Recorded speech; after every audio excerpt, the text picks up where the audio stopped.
Telugu Desam party 2026 సంవత్సరం మహానాడు కార్యక్రమాన్ని జరుపుకుంటుంది. 44 సంవత్సరాల క్రితం స్వర్గీయ ఎన్టీ రామారావు గారు ఆనాడు సమాజ స్థాపన కోసం సమాజమే దేవాలయం, ప్రజలే దేవుడు అన్న నినాదంతో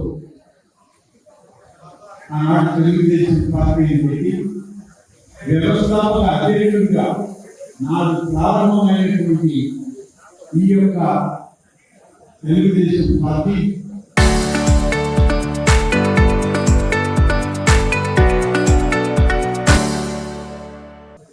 శాఖోపశాఖలుగా అంచెలంచెలుగా ఉమ్మడి అందరికీ నమస్కారం.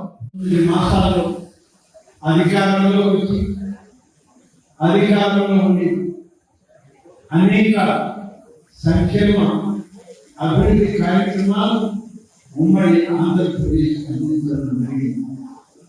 నాడు ప్రారంభమైనటువంటి సంక్షేమం 44 సంవత్సరాల తర్వాత కూడా ఇవాళ సమగ్రతను పాటిస్తూ సంక్షేమ అభివృద్ధి దిశలో విడివడినటువంటి ఆంధ్రప్రదేశ్లో ఒక నూతన ఆంధ్రప్రదేశ్ సాధించాలని ఇవాళ మన నాయకుడు, మన ముఖ్యమంత్రి శ్రీ చంద్రబాబు నాయుడు గారు, అలాగే జాతీయ అధ్యక్షుడిగా పార్టీని నిర్మాణం చేస్తూ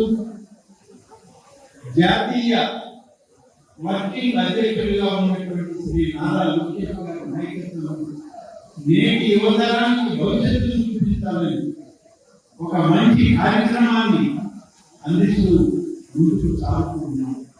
మహానాడు అనేటువంటిది ఇది ఒక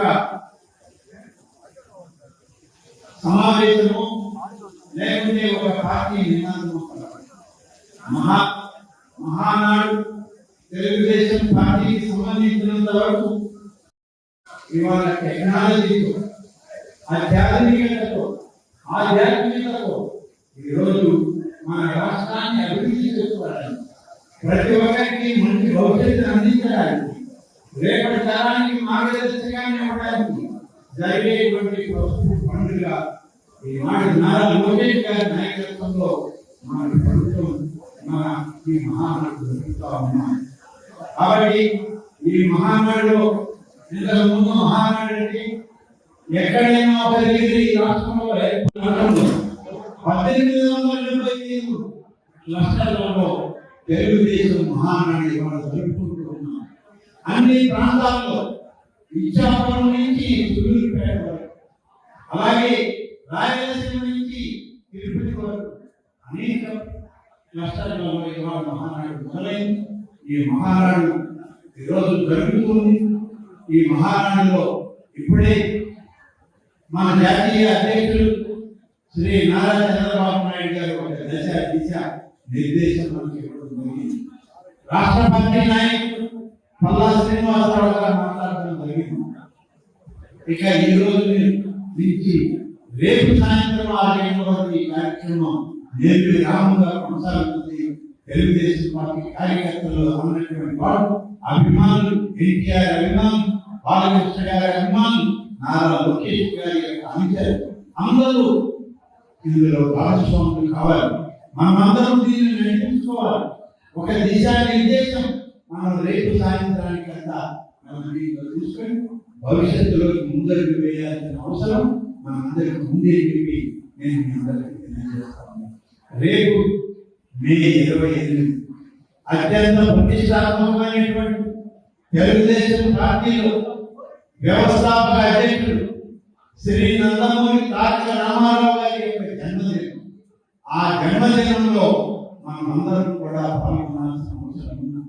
కాబట్టి రేపు ఉదయం 2వ రోజు ఎన్టీ రామారావు గారి జన్మదినం దాని కార్యక్రమం, ఆ తర్వాత వారికి పుష్పాంజలి ఘటించాక మళ్ళీ మహానాడు ప్రారంభమవుతుంది.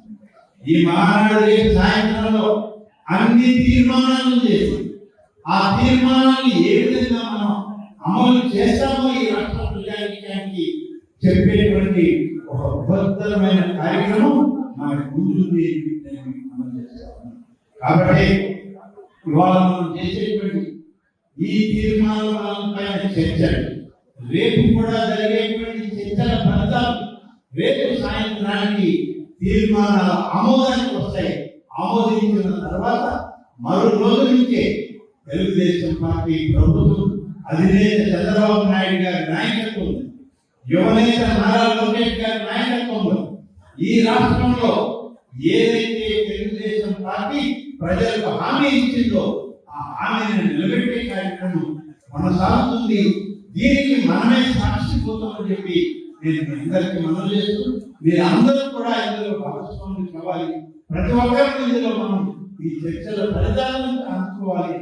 ఈ చర్చల ఫలితాల సారాంశాన్ని ప్రతి కుటుంబానికి అందించే కార్యక్రమంలో మనం ముందరికి వేయాలి అని చెప్పి, మరి సామాన్య ప్రజల యొక్క భవిష్యత్తే తెలుగుదేశం పార్టీ యొక్క లక్ష్యం అని చెప్పి సందర్భంగా తెలియజేస్తూ అందరికీ స్వాగతం, అందరికీ ప్రత్యేక ధన్యవాదాలు తెలియజేస్తాము. ధన్యవాదాలు. ప్రతి దగ్గర కూడా ఇదే విధంగా రాష్ట్రం అంతా కూడా ఇదే పద్ధతిలో నడుస్తుంది. దాదాపు 1475 క్లస్టర్లు జరపడం అంటే ఇదే విధంగా మన మహానాడు కంటే కూడా కష్టం అవుతుంది.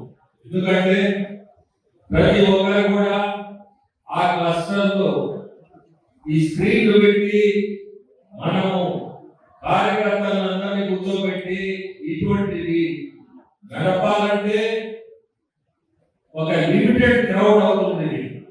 ఒక 500 మంది 600 మంది అంటే 600 మంది కంటిన్యూస్ గా 6 గంటలు కూర్చోవాలి. కార్యకర్తలు వచ్చి ఇబ్బంది పడతా ఉన్నారు, చూస్తున్నారు. నేను పోయినప్పుడు 3 రాష్ట్రాలు కూడా. సో మన మహానాడు నెల్లూరులో జరుగుంటే చాలా గొప్పగా ఉండేది. మన జిల్లాకి మీ అందరికీ తెలుసు మన ముఖ్యమంత్రులు ఎందుకు ఇటువంటి డిసిషన్ తీసుకున్నారో కూడా. సో దీన్ని హైబ్రిడ్ మహానాడు కింద మనం ఈరోజు ఈ కార్యక్రమాన్ని నిర్వహిస్తున్నాం. కానీ మనందరము మీకు ఒక కార్యకర్తలందరికీ ఒక ప్లాట్ఫామ్ ఉంది. ఈ ప్లాట్ఫామ్ లో మీకు ఎటువంటి సమస్యలున్నా, ఏదైనా మీ కోరికలున్నా ఇటువంటి అన్ని మనం కూర్చొని ఇక్కడ ఈ క్లస్టర్ కూర్చొని మీరందరూ కూడా మీ ఒపీనియన్లు మీరు చెప్పొచ్చు. దాన్ని ముందుకి తీసుకుపోయడానికి మన మంత్రివర్గం మీ శాసనసభ్యులు రామనారాయణ ఉంటారు. ఇవన్నీ కూడా జిల్లాకి ఇచ్చి జిల్లా నుంచి పార్టీ ఆఫీస్ కి ముందుకు తీసుకోగలుగుతారు. సో ఇటువంటిది మనము ఈ రోజు ఇక్కడ చూస్తున్నాము. ఆత్మకూరు 2 క్లస్టర్లు కలిపి ఇక్కడ పెట్టారు. నిన్న ఆ గాలి ప్రతి దగ్గర కూడా అయితే ఇబ్బందిగా ఉంది. నిన్న రాత్రి అన్ఎక్స్పెక్టెడ్ గా గాలి రావడం, ప్రతి దగ్గర ఇబ్బంది కూడా పడుతున్నారు. ఇప్పుడు కూడా కొన్ని దగ్గరలో అయితే మీకు ఇటువంటి కళ్యాణ మండపం దొరికి దగ్గరలో ఉంది కాబట్టి సరిపోతుంది. లేదంటే కొన్ని దగ్గరలో చాలా ఇబ్బంది పడి నడిపిస్తున్నారు క్లస్టర్లు. ఎందుకంటే స్క్రీన్స్ ప్రాబ్లం అవుతుంది. కానీ ప్రతి దగ్గర ఈ స్క్రీన్స్ ప్రాబ్లం ఉన్న దగ్గర కూడా దానికి ఎంతో కష్టాలు పడి కార్యకర్తలే దాన్ని వృధా చేసుకొని నడిపిస్తున్నారు. చాలా సంతోషం. ఇటువంటి మహానాడు మనము వర్చువల్ మహానాడు మనం జరుపుకుంటున్నాం. మన ముఖ్యమంత్రులు అంటే working president Lokesh Babu first Mahanadu కావడం, కానీ అద్భుతంగా వర్చువల్ గా జరిపిస్తున్నారు స్టేట్ అంతా. మన జిల్లాలో దాదాపు 82 క్లస్టర్లు ఉన్నాయి. నేను ఒక ఎంపీగా మీ కాన్స్టిట్యున్సీకి అంటే ప్రతి కాన్స్టిట్యున్సీలో కూడా కొన్ని క్లస్టర్లు అటెండ్ అవుతున్నాను. ప్రతి కాన్స్టిట్యున్సీలో అటెండ్ కావాలని ఈరోజు ఇక్కడికి రావడం కూడా చాలా సంతోషం. మీ అందరిలో నేను దీంట్లో పాల్గొనడం కూడా